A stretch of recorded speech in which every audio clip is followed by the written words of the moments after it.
maupun wasatiyah, kita perlu berikan satu definisi yang jelas tentang ketiga-tiga ataupun keempat-empat perkara.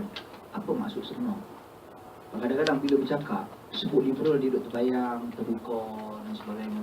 Sebut konservatif dia duk bayang dia ni terlalu jumung, pegang dengan agama sangat.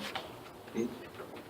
Bila bercakap tentang wasatiyah, seolah gambaran yang diberikan tentang wasatiyah itu merujuk kepada keterbukaan. Maknanya tak ada masalah, okey, boleh berlaku. Dan gambaran-gambaran yang salah seperti ini, dia akan memberikan implikasi yang sangat negatif, khususnya dalam rangka kita mempraktikkan Islam. So, bercakap tentang Islam liberal, sahabat-sahabat sekalian, dia ada kaitan dengan isu yang kita bangkitkan semalam. Yang akan sentuh penjelasan ini insyaAllah.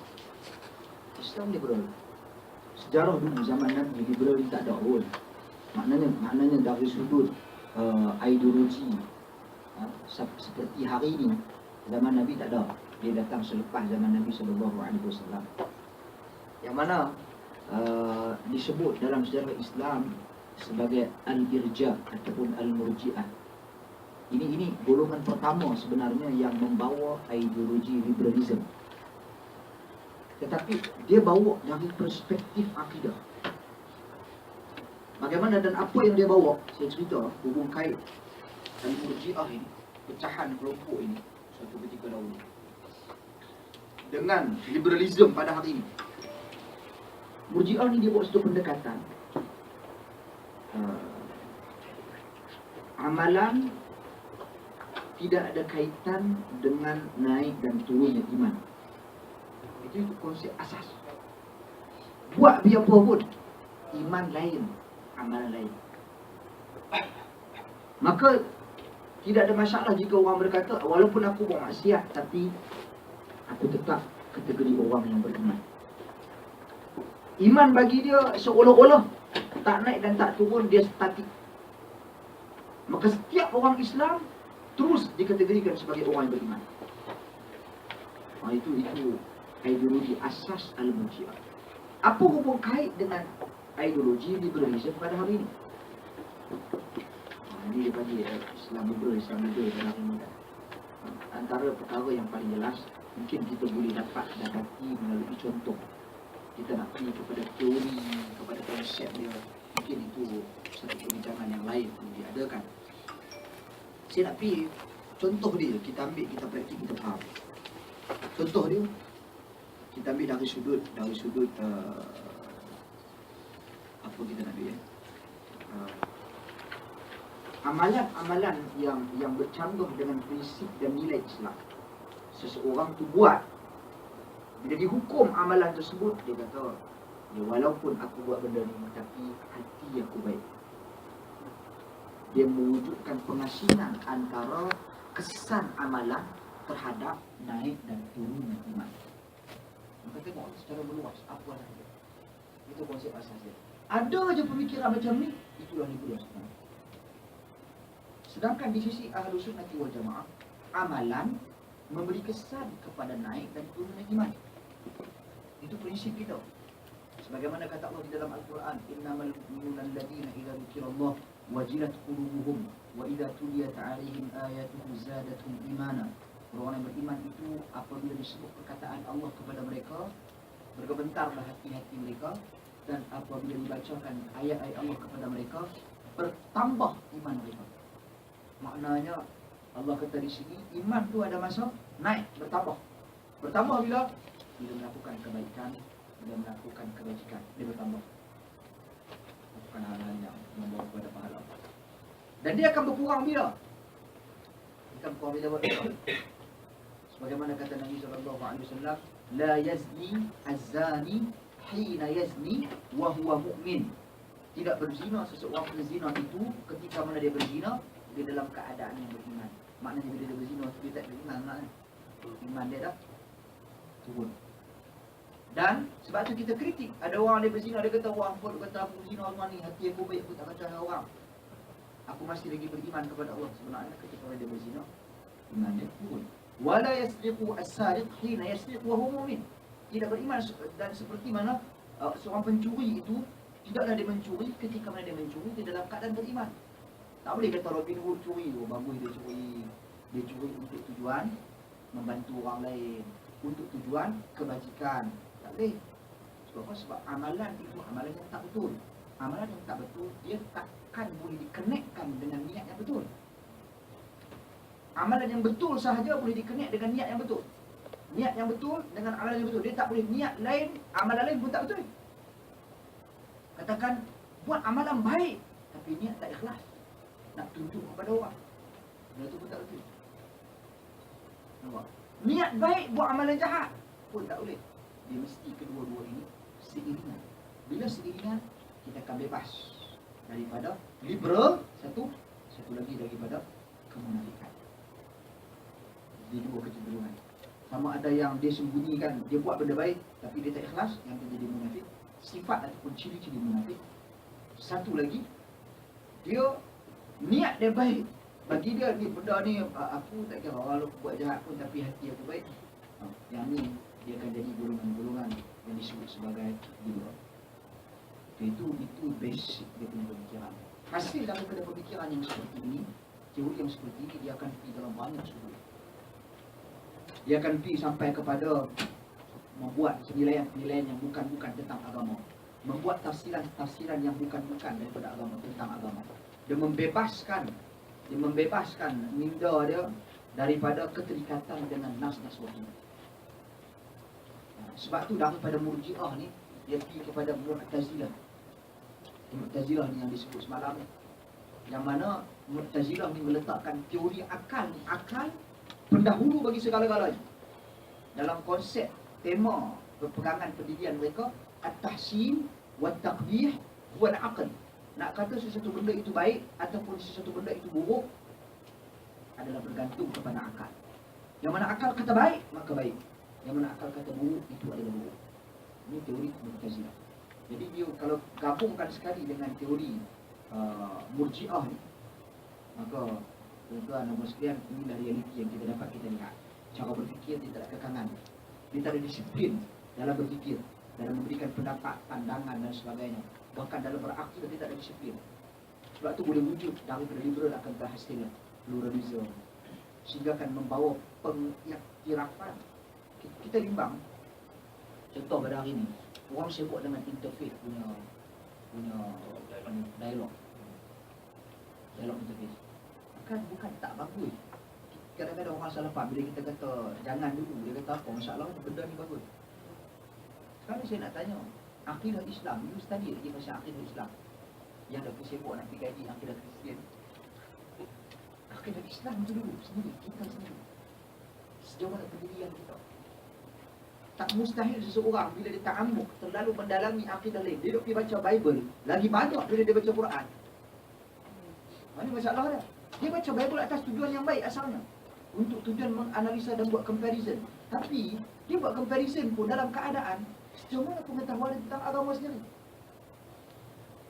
Dia buat tentang Syiah, tak ada masalah, kita boleh ini dengan Syiah, kita terbuka dan sebagainya. Sejauh mana dia boleh menganalisa itu benar, ini salah, ini salah, ini benar, itu salah. Sejauh mana dia buat analisa. Sebab itu interfaith punya dialog, prinsip yang Islam bagi mudah saja. Fokus kepada pendirian akidah ini. Kemudian kita buka kepada perbincangan, terbuka kepada dialog, interfaith punya dialog. Tak ada masalah dia bincang. Tapi ia tak bererti membuat kita memberikan satu pengiktirafan kepada agama dia. Tak boleh. Ini salah konsep interfaith dialog pada hari ini. Dia kata, okey tak apa, agama you pun ni, okey, kita semua berdoa yang satu, tak ada masalah. Tak boleh. Sepatutnya konsep interfaith dialog, apa yang kita nak kena buat? Saya beragama Islam, saya berhak untuk mengatakan agama Islam lebih baik daripada agama-agama lain. Seperti mana kamu beragama Kristian, kamu berhak untuk kata agama kamu lebih baik daripada agama lain. Ini sampai kita nak merendahkan, kita nak kata, oh tak apa, oh betul, ini tak ada masalah, kita okey. Tak boleh dulu. Dia tak boleh dulu. Dia tak boleh sehinggakan membawa kita meletakkan Islam itu setara ataupun di bawah daripada agama-agama lain. Apalah kita boleh berdialog dan berdiskusi. Kita meletakkan satu garis panduan, kita meletakkan satu guideline. Contoh, saya nak bagi isu semalam yang dibacakan. Isu kalimah Allah. Isu isu kalimah Allah ni, sahabat-sahabat sekalian, dia dah berlaku bagi pandangan saya lah. Mungkin saya dapat sedikit berbeza dengan pandangan sebahagian daripada ilmuwan tempatan sebahagian, yang mana sebahagian daripada mereka melihat isu ini, siapa yang memberikan keizinan penggunaan kalimah Allah kepada selain Muslim boleh rosak akidah, dia jatuh kufur, kena mengecap lain dan sebagainya. Saya kira saya kurang setuju dengan pendapat dan pandangan yang seperti itu. Yang ini pandangan saya. Jadi isu kalimah Allah ni dalam konteks Islam yang asal, sebenarnya memang tak ada pun larangan dalam Al-Quran maupun As-Sunnah tentang penggunaan kalimah Allah di atas lisan orang bukan Islam. Tak ada larangan pun. Itu hukum asal. Bukalah mana-mana kitab Al-Quran, ataupun bukalah Al-Quran Karim, bahkan kitab hadis atau pendapat para ulama terdahulu. Penghinaan, cercaan dia tu ada, yang tu memang ada larangan. Tapi penggunaan atas lisan sebutan mereka, sebagaimana Allah sebut dalam Al-Ankabut, wala in sa'altahum man khalaqas samawati wal ard la yaquluna Allah. Bila ditanya kepada mereka siapa yang mencipta langit dan bumi, mereka akan jawab Allah. Ayat tu untuk siapa tu? Untuk orang Arab jahiliyah, untuk orang kafir. Allah sendiri sebut mereka, yakni orang kafir itu menjawab Allah. Maknanya mereka menggunakan perkataan Allah di atas lisan mereka, sedang Allah Subhanahu Wa Taala tak kata pun jangan guna dan dilarang guna perkataan tersebut. So, hukum asal harus guna. Walaupun mereka ini telah dikufurkan. Laqad kafara alladziina qalu innallaha thalithu thalatha. Telah kufur orang yang kata Allah itu tiga dalam satu. Memang kufur pun. Tapi tetap penggunaan kalimah Allah itu dibenarkan di atas lisan mereka. Itu hukum asal. Bila main dalam konteks negara kita, yang ni orang liberal ni kadang-kadang dia kena tengok benda ni. Saya tak setuju pandangan yang keterlaluan sampai nak kafirkan orang bagi guna. Dan saya pun tak setuju dengan pendapat yang kata tak ada masalah, gunalah, nak guna pun.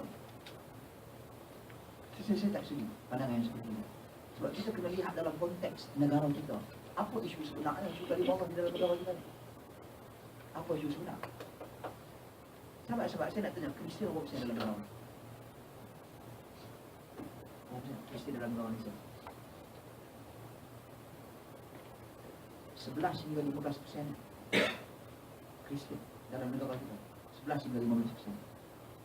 Saya nak tanya, daripada 11 hingga 15%, berapa ramai orang Melayu? Mungkin kalau ada pun 1 hingga 2%, maksimum lah 2%, maksimum. Kalau ada pun yang jenis murtad ni, baki lagi majoriti siapa? Yang beragama Kristian. Dalam konteks negara kita, Cina. Nampak? Okey, yang tu satu, kita dapat gambaran ini dulu satu. Kemudian lagi kita akan bagi pencernaan semua ni. Kedua, isu peninsula Semenanjung dengan Sabah Sarawak. Apa sebenarnya berlaku isu Sabah Sarawak dengan Semenanjung ni? Isu Sabah Sarawak ni mereka menggunakan Bible terjemahan Indonesia yang dimasukkan melalui Kalimantan dulu. So Kristian di situ memang baca Bible besi ataupun bahasa Indonesia, yang mana dalam Bible tersebut, besi tersebut telah menggunakan kalimah Allah. Memang guna kalimah Allah pun. Memang mereka guna, memang mereka baca. Walaupun mereka tak menggunakan kalimah Allah dalam urusan seharian.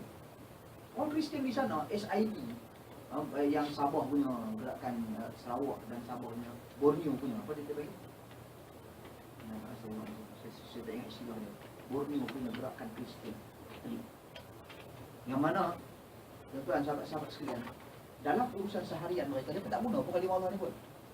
Tak ada perebutan apa pun. Dan tak bergaduh pun tentang kalimah ni pun. Tapi di Semenanjung, benda ni dijadikan isu. Dijadikan isu oleh golongan satu, agamanya minoriti. Kedua, majoriti daripada yang berpegang dengan agama Kristian ni adalah Cina. Tapi nak minta Bible terjemah bahasa Melayu. Logiknya, entah berfikir, sepatutnya mereka minta Bible terjemah bahasa Cina. fikir logik, fikir rasional. Sedangkan mereka memperjuangkan sekolah Cina. Sekolah Cina tak begitu tu. Bahasa Cina nak kena jaga. Sekolah Cina kebangsaan Cina. Tapi mesti tiba-tiba Bible nak bahasa Melayu. Tolong fikir logik sama. Jangan terlalu liberal sangat. Jangan. Tak apa, kita bagilah mereka nak guna pun. Dan saya tak mau juga terlalu haram. Siapa bagi izin guna, maka dia kufur.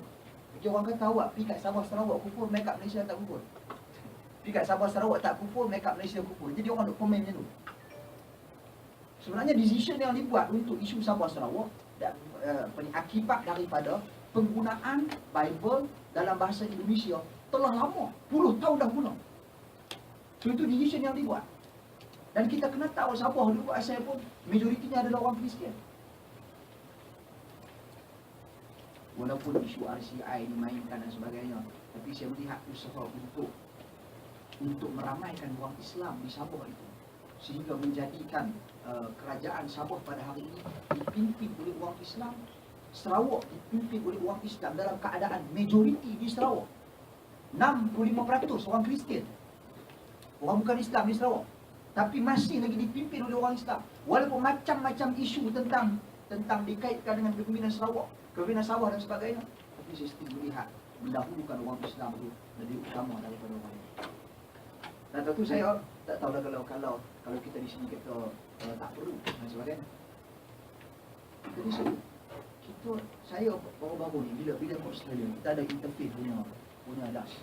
Duduk meja bulat dengan seorang rabai Yahudi dan juga sister Kristen. Dia ajukan isu ni dalam raut wajah rupa yang agak sinis. Dia kata, wah, dia kata, kenapa di Peninsula dia kata di Semenanjung tak boleh. Sarawak boleh, maknanya dia mengikuti perkembangan negara kita. Kemudian dia kata daripada kalangan dia punya scholars, apa pendapat yang macam ni juga?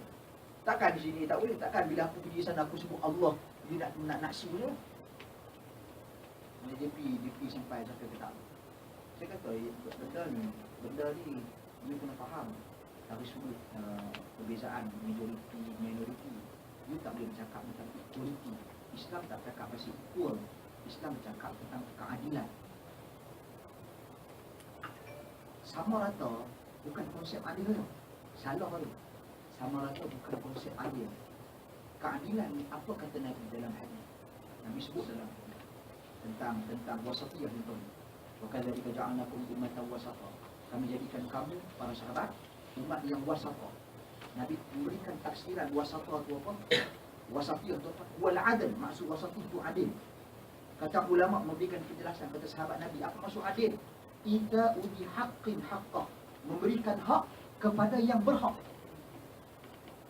Itu maksud adil.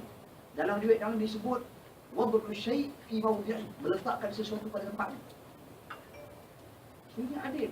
Jadi bila kita kata keadilan itu memberikan hak kepada yang berhak, itu adalah adil. Dalam konteks Malaysia, orang Islam ada haknya. Saya kata dekat sistem, you tak boleh cakap lah pasal equality. You tak equal pun. Bumi putera you sendiri, aborigines you, diketepikan. Mereka memiliki hak di dalam tanah, dalam negara ni. Apa hak yang diberi kita? Mereka adalah orang asal. Sedangkan kami dalam konteks Malaysia, 65%, 55% adalah bumi putera. Kami majoriti. Kami ada hak. Kami sedang bercakap tentang hak kami. Kalau hampa, orang asal pun hampa tak bagi hak kepada dia, hampa tak cakap lah mesti pun. Itu realitinya. Kadang-kadang mereka ni duk cakap pasal hak-hak dan sebagainya. Lepas tu dia kata pasal culture. Dia kata juga nak ubah culture dia. Saya kata hampa culture apa pun tak diubah. Baru sebulan baru diluluskan. Hari ini mungkin dah masuk 2 bulan lah. Diluluskan di mahkamah di Australia tentang apa ni, kebenaran untuk kahwin lelaki sama lelaki, perempuan sama perempuan. Beratuk orang berkahwin.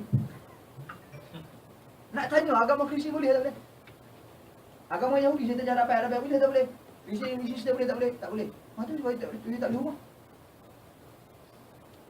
Kalau benda tu boleh tak boleh ubah. Benda membicarakan tentang keturunan dan kemuliaan bangsa, kaum dan sebagainya. You tak boleh ubah benda tu.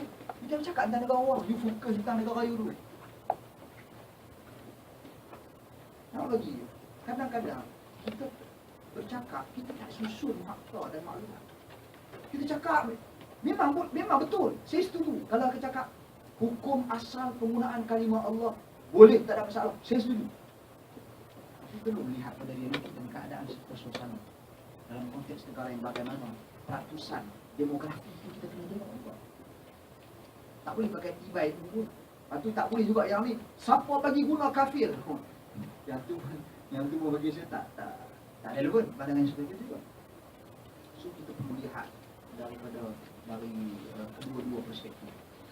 Kita ambil langkah dan jalan yang benar, supaya kita tak terlalu liberal dalam isu, sampaikan isu-isu berkaitan. Contoh lagi saya berikan isu bangsa ni, isu Melayu. Malam Puan Azim ada sebut, kalau kita cakap pasal negara kita patriotik ataupun biasanya orang guna nasionalis. Mereka ni nasionalis, cakap pasal negara nasionalis, cakap pasal bangsa rasis. Dia macam ni. Sebab tu saya kata, jangan terlalu konservatif. Jangan, bukanlah konservatif tak baik guna keadaan. Bagi saya pakai, kalau memaksudkan konservatif itu berpegang dengan agama, itu bukan konservatif. Yang tu satu yang. Tapi kalau konservatif ni maksudnya jumuk yang tak ketahuan punca, yang sampai entah apa-apa ni, yang tu layaklah pokok konservatif. Maksud konservatif bila bercakap tentang isu Melayu ni, dia kira Melayu sampai ambil hak orang. Melayu buat salah, kira Melayu betul juga. Itu konservatif. Tapi kalau bercakap tentang hak, ini hak Melayu, semua masalah kan? Itu bukan konservatif, itu adalah wasatiyah. Sebab itu bila Nabi bagi penjelasan tentang asabiyah, apa penjelasan Nabi SAW? Tapi hadis yang sahih. Nabi bagi penjelasan tentang asabiyah. Memang Nabi cerca asabiyah. Kadang-kadang kita ambil cercaan Islam terhadap asabiyah, tapi kita tak define betul-betul apa itu asabiyah. Kita hentam asabiyah. Okey, saya setuju hentam asabiyah. Asabiyah tak bagus, asabiyah merosakkan, asabiyah bagi pecah belah umat. Tapi apa itu asabiyah? Nabi SAW dalam satu peristiwa, satu pergaduhan ataupun gaduhan antara seorang lelaki daripada Muhajirin, seorang lelaki daripada Ansar. Lelaki daripada Muhajirin ini, dia pukul punggung lelaki Ansar. Bila dia pukul punggung ni, Arab ni, ini sensitivity. Arab ni dia tak boleh melawak-lawak punggung. Pukul pala tak apa. Kita Melayu pula, pala tak boleh. Jangan main di keturunan buat aku. Jadi pukul pala tak boleh. Arab dia pergi punggung jangan. Dia memang tak boleh, memang sangat mengaitkan. So budaya dia, bila dipukul punggungnya, lelaki Ansar ni menjerit, ya lal Ansar, orang Ansar, angkat geng ni, panggil geng. Orang Muhajir ni pun panggil, ya lal Muhajir. Bila dia tengok orang Ansar dipanggil geng, dia pun panggil geng juga. Berita ni sampai dari Nabi SAW, Nabi cerca tindakan mereka berdua. Nabi namakan tindakan seperti ini boleh membawa kepada asabiyah. Sebab apa? Sebab dia akan bila datang geng ni, dia dah tutup mata usaha untuk mencari kebenaran. Masing-masing mempertahankan atas asas perkauman. Hang Muhajirin, aku Muhajirin, hang Ansar. Dia tak ada nak analisa siapa betul siapa salah. Maknanya asas kepada asabiyah ini adalah apa dia asasnya? Konsep dia yang asas, mempertahankan sesuatu. Sama ada kerana kaum, kerana politik, kerana ini, sedangkan perkara itu merupakan perkara yang bercanggah dengan prinsip dan nilai-nilai Islam. Itu asabiyah. Jadi kalau sebab perkataan asab ni dia merujuk pada kelompok orang. Asab ada sama ada kelompok yang ada hubungan pertalian darah ataupun yang tak ada hubungan pertalian darah. Kelompok, maknanya kelompok ni umum, parti ke, pertubuhan ke, sama ada negara ke, sama ada apa-apa ke. Sebab tu Nabi berikan garis panduan yang jelas. Sehingga kan kata Nabi kepada Fatimah, walaupun Nabi ada hubungan pertalian darah dengan Fatimah, bapa kepada Fatimah, walaupun Nabi dah habaq Fatimah ni adalah ahli syurga, tapi apa kata Nabi? Lau anna Fatimah tasarafat laqata'tu aydiha. Kalau Fatimah sendiri mencuri, aku tetap akan potong sana. Ingat lagi. Tapi kalau pertahankan kesalahan, yang itu adalah konsep ataupun teori asal. Jadi itu kita kena clear. Tapi kalau bila orang bercakap tentang Melayu, saya faham. Ada orang bercakap tentang Melayu ni dia melampau-lampau sangat. Tapi kita kata, ya, takkan isu ni pun nak melampau-lampau sangat. Biasa-biasa sudah lah. Sampai nak melampau, nak membawa kepada merendah-rendahkan kaum dan bangsa lain dalam konteks Islam. Itu saya tak setuju. Tapi kalau bercakap tentang Melayu, kita kena pertahankan, memperkasakan ekonomi Bumiputera. So, masalah sebenarnya ni. Kita merdeka. Bila kita merdeka, kita mungkin kita pada hari ini tak rasai. Tapi anda nak tanya, orang kalau berhutang dengan kita, dia abang berhutang. Walaupun 15 tahun, walaupun 10 tahun, walaupun 100 tahun, kita masih kira benda itu sebagai hutang. Ia kekal hutang atau sudah berubah? Dia kekal hutang. Itu adalah hak kita. Dan kita telah mempersetujuinya dalam satu majlis, sama-sama orang yang berhutang dengan kita dan kita yang bagi hutang. Janji yang kena bayar hutang. Dan kita tak perlu membatalkan perkara tersebut. Macam tu juga nak capai kemerdekaan melalui proses. Ya, tak boleh jelas sikit dari hutang. Hanya bayar apa maksud hutang dalam konteks hubungan antara berbicara dengan kawan. Okay, anda bagi contoh. Anda bercakap tentang hak. Hutang tu hak. Dan hutang tu berlaku kerana perjanjian. Ada orang hutang tak perjanjian. Mesti dah akad dah. Dan hutang tu ditulis. Prinsip dalam Islam, hutang tu kena tulis. Ya ayyuhallazina amanu idza tadayantum bidainin ila ajalin musamman faktubu. Wahai orang yang beriman, jika ada daripada kalangan kamu nak berhutang dengan had tempoh yang tertentu, maka tulislah ia. Maknanya hutang ni dia ada kaitan dia dah. Dia ada jumlah yang dia nak berhutang, kemudian dia ada tempoh masa nak berhutang, kemudian dia ada ketetapan agar menulis. Saya bukan nak bercakap tentang isu hutang itself dah, tapi saya bercakap tentang isu hak. Maknanya apa haknya? Hak orang yang berhutang, dia kena bayar hutang. Hak orang yang memberi hutang, dia berhak untuk kutip hutang. Saya cakap pasal hak. So macam tu juga konsep dan isu tentang hak Bumiputera ni. Contoh hak ekonomi. Dah termeterai, termaktub dalam perjanjian. Hak ekonomi kita 30%. Walaupun mula-mula 50%, tapi dikurangkan 30%. Contoh lagi 30% ni, orang Melayu tak capai apa lagi. Tak capai apa lagi. Baru keistimewaan yang kita dapat 30%, kita baru manfaatkan 18% daripada kek ekonomi keseluruhan. So kadang-kadang biar kita cakap bagi realiti sikit, bagi realistik sikit, bagi rasional sikit, bagi relevan sikit bila kita nak cakap sesuatu. Kadang-kadang kita tak ada masalah, kita bagi super sama banyak. Ni siapa yang kuasai ekonomi ni sebenarnya?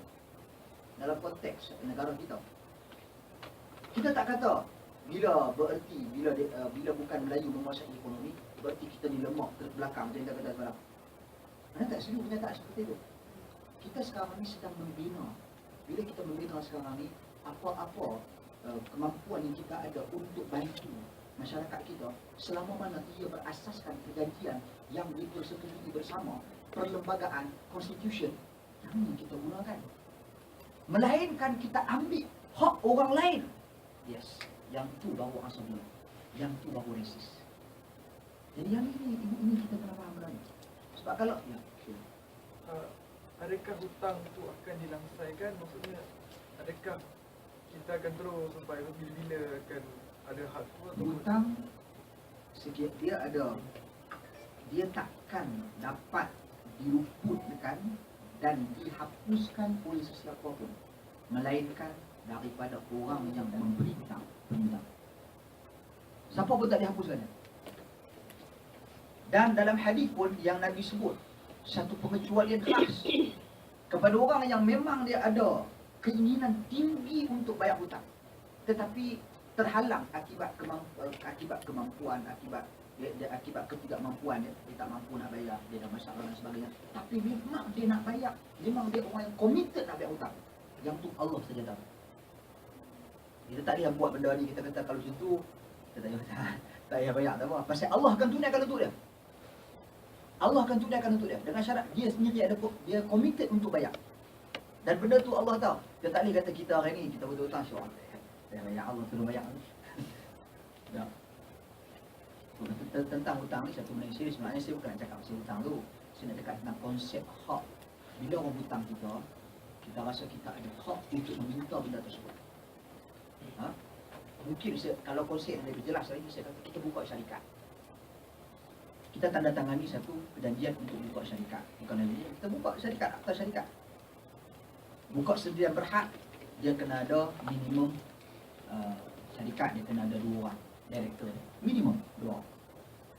So kita ada kepakaran. Sahabat kita mungkin dia Umar, dia ada kepakaran dari sudut business strategi, business marketing.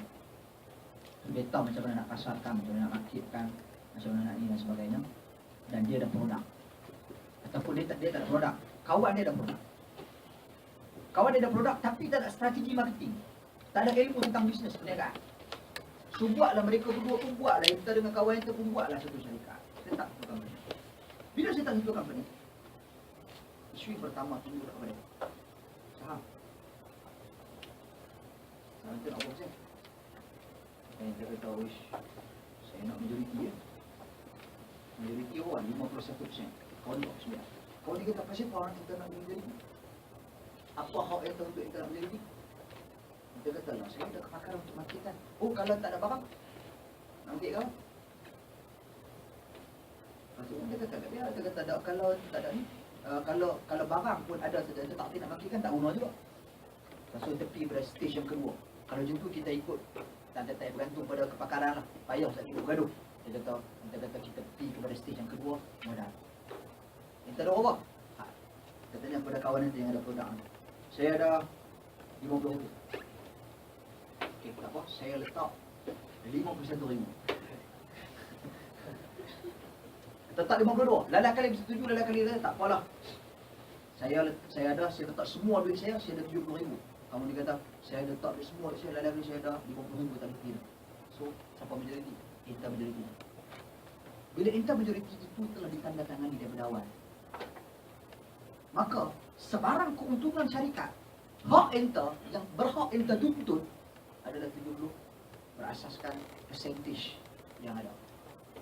Daripada 70,000 itu, berapa persen? 70 tambah tak payah nak ambil ni. Kita ambil 100,000. Kawan tu 30,000, inta 70,000. Maknanya inta 70%, dia 30%. Tapi kalau sekiranya dia tuntut, dia kata mana boleh aku nak 40%. Inta akan kata, mana boleh tu tak adil.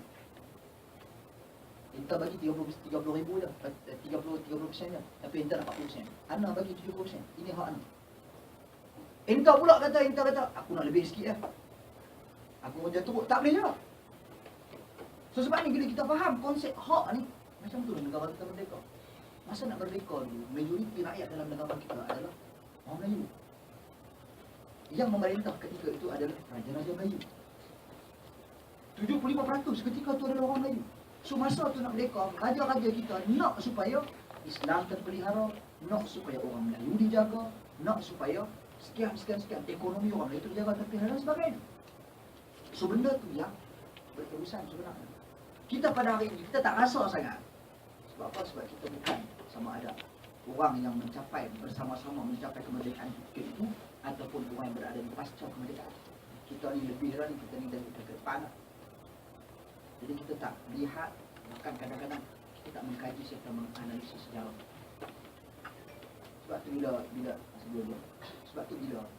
ada orang cakap pasal isu kata Melayu dalam perlembagaan, definisi Melayu itu adalah orang beragama Islam. Betul ni diperdebatkannya. Mana boleh kata dia orang macam awak tak ada Cina Islam? Ada? India Muslim tak ada? Ada? Orang Banjar masuk Islam ada? Ada? Kadazan masuk Islam ada? Ada? Ramai lagi. Tapi siapa tak Melayu tu? Siapa tak benda lain? Jadi ingat, konstitusi ni buat gila. Definisi ni gila. Definisi ni. Dan definisi ni tak membawa erti selain Melayu bukan Islam. Sama. Dia nak bagi definisi Melayu sebenarnya. Bila Umar Al-Khattab dulu, ini cuba tengok tuan-tuan. Umar dulu dia kata apa? Nahnu qaumun a'azzana Allah bil Islam. Kami kaum tu apa? Kaum Arab. yang Allah telah muliakan kami dengan agama Islam. Sepatutnya berbangga. Umar berbangga dengan kaum dia. Allah berikan agama Islam kepada kaum dia. Kita sepatutnya orang Melayu, kita bangga. Allah berikan kepada kita kemuliaan. Allah takdirkan kita termasuk dalam perlembagaan diletakkan orang Melayu beragama Islam. Sepatutnya kita jadikan dia cabaran. Kalau ada orang Melayu yang tak perlu Islam, ataupun kalau ada orang Melayu yang keluar dari Islam, satu cabaran dan satu perkara yang sangat memalukan dan mengaibkan kita kalau ada orang Melayu keluar Islam. Itu sepatutnya kita jadikan cabaran. Kalau anda tanya anak-anak kita sekarang pada hari ini, nak jadikan orang Islam ke orang Muslim ataupun agama lain, sudah tentu kita akan jawab, nak anak Islam. Nak tulis wasiat tak? Nak tulis wasiat. Bagi yang faham konsep wasiat, luas konsep wasiat, dia akan tulis nak keturunan dia, nak semua orang bisa bertakwa kepada Allah Subhanahu Wa Taala dan sebagainya. Sekali itu kita nak untuk kehidupan kita. Mengapa kita tak nak untuk generasi kita, untuk anak bangsa kita? Sebenarnya yang dah ada dalam perlembagaan, biar dia. Maksudnya kita kekalkan benda tu di situ. Tak perlu semata-mata nak gambarkan keterbukaan, keterlampauan kita dalam terbuka sampai jadi liberal. So tak ada masalah, tak perlulah kita sepatutnya Melayu ni tak perlu nak ni sangat beragama Islam ni tak perlu orang lain pula agama Islam juga. Melayu ni tak perlu ikat dengan Islam, Melayu pun berhak untuk memilih agama yang lain. Ini tak boleh, mungkin untuk dibayar. Dalam keadaan saya tak bersetuju untuk kata hanya Melayu beragama Islam di Malaysia. Itu saya tak setuju statement. Orang ni tak perlu agama Islam, saya tak setuju. Islam adalah untuk semua. Tapi apa yang dah ada dipertahankan, yang tak ada kita gerakkan dakwah untuk sampaikan dan sebarkan Islam ke jalan itu. Ya, silakan. Kalau yang dalam konteks kalau contoh yang Umar dengan kawan dia buat syarikat, kalau let's say Umar dapat yang persen majority 51% tu, yang kawan dia dapat yang selebihnya, sebenarnya kalau Umar somehow dia macam tak berapa nak proaktif dalam company tu, yang kawan dia aktif, tapi apabila menjana keuntungan atau revenue dapat dibahagikan secara sama rata, Umar akan dapat lebih. Macam mana dalam keadilan dalam meritokrasi? Dia bergantung kepada perjanjian. Sebab tu akad penting. Islam dia berbalik kepada asas akad. Akad dia saham syarikat ni, kita persetujuan kita atas asas apa di peringkat permulaan. Soal berlaku ketidakadilan dalam pengurusan syarikat selepas daripada akad, kita kena balik kepada akad yang asal. Kena balik kepada saling ingat mengingati antara satu dengan yang lain. Soal hak dia, saham tetap 70%, 30%. Sebab tu bila buat satu syarikat, bila buat sesuatu perjanjian, kesemua isu-isu dan hal-hal ini perlu diambil kira. Sama juga bila kita nak kaitkan dengan perlembagaan dan juga orang Melayu dalam konteks perlembagaan. Kita sampai nak cakap tentang Melayu, sampai ambil gadaikan hak bangsa-bangsa lain, kita tak boleh ya. Yang tu dia kata jadikan kita tak adil. Macam tu juga dalam konteks syarikat tadi ni, kita berniaga 70%, kita tak proaktif, kita tak bergerak dalam syarikat. Berbalik kepada perjanjian asal, apa antara janji asal? Adakah enta hanya sleeping partner, bagi modal hidup, bagi dia buat kerja, ataupun enta sebagai director, enta juga bertindak sebagai yang orang penggerak dalam company? Dan apa perjanjiannya? Enta dapat belanja ke, enta ambil gaji bulanan ke, ataupun enta ambil keuntungan tahunan? Itu bergantung semua pada perjanjian. Sebab itu Islam sangat-sangat mementingkan perjanjian dan akad. Serius dengan akad. Nabi SAW baca kisah Hudaybiyah kan? Kisah Hudaybiyah. Hudaybiyah ni maknanya satu contoh hubungan diplomatik, satu contoh perjanjian. Bagaimana Islam meletakkan perjanjian itu sebagai satu perkara yang penting. Walaupun dalam keadaan yang sangat-sangat kritikal. Nabi buat perjanjian dengan Hudaybiyah dalam keadaan yang bagaimana? Dalam keadaan yang perjanjian itu jelas, cenderung dan condong berat sebelah. Lebih menjaga hak-hak orang Arab Jahiliyah Mekah daripada menjaga hak-hak orang Islam ini. Dan kan isu Abu Jandal. Kan Abu Jandal? Yang main anak, yang masuk Islam. Anak kepada orang yang tanda tangani perjanjian dengan Nabi SAW. Wakil Jahiliyah. Anak ada masuk Islam, Abu Jandal masuk Islam. Nak ikut Nabi SAW balik ke Madinah.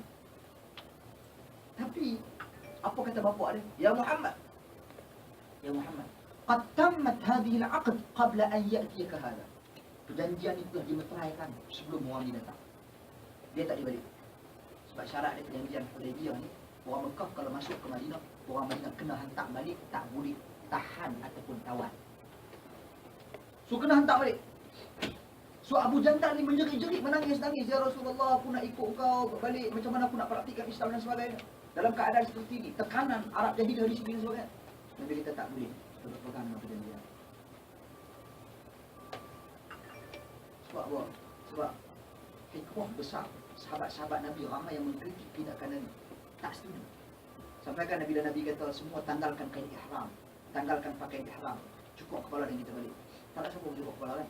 Kerana dia masuk bertemu dengan isteri Nabi dalam kemah. Isteri Nabi kata, ya Rasulullah, kau cukup dulu. Nanti mereka akan turut dan akan ikut kau cukup. Maka Nabi pun pula Nabi cukup kepala. Maka yang lain turut cukup dalam keadaan yang marah, sehingga luka-luka kepala kawan-kawan mereka. Dia marah, tertekan. Tapi hikmahnya apa? Disebabkan perjanjian tersebut, hikmahnya pembukaan kota Mekah. Sebab tu pada hari pembukaan kota Mekah, ramai sahabat-sahabat Nabi yang terlibat dalam perjanjian Hudaybiyah beringat tentang peristiwa Hudaybiyah, berdarah kepala mereka akibat tak setuju dengan Nabi SAW. Betapa menyesalnya mereka tindakan mereka begitu. Itu pentingnya konsep perjanjian. Sebab tu mana tanpa perjanjian tu, dia kena sehabis baik, dia kena teliti, dan dia tak boleh ada kecenderungan, emosi, rasa takwa lagi aku. Dan saya berhadapan dengan banyak perjanjian-perjanjian macam ni. Pasal emosi. Bahkan berlaku pada bukan orang kecil. Dan saya nak sebut, tak boleh sebut, tapi orang-orang yang hebat. Ahli-ahli majlis fatwa negara-negara tertentu, tak boleh sebut negara mana. Adalah seorang sahabat saya ni, orang yang agak orang kata Allah mewafak rezeki dia. Dia buat investment untuk hotel, investment untuk penginapan dan sebagainya di luar negara. So di negara Timur Tengah, ada seorang dia ambil seorang Arab ni, dia ahli majlis fatwa, seorang ilmuwan lah, tokoh besar ni kalau ahli majlis fatwa ni negara-negara tertentu, sebagai dia punya pasti. Dia longgarkan perjanjian mula-mula masa mula tengok, saya kata saya bantu dia untuk translate. Saya kata ini lengkap sangat ni. Dia kata tak apa usah, takkanlah ni seorang tokoh ilmuwan, agamawan dan sebagainya. Supaya kita nak ni kata nak percaya. Apa yang berlaku? Duit semua masuk akaun tu untuk sekat tadi keluar. 6 juta duduk dalam genggaman sebulan. Cukup ilmu agama. Sebab itu Islam bila berbicara tentang perjanjian, dia kena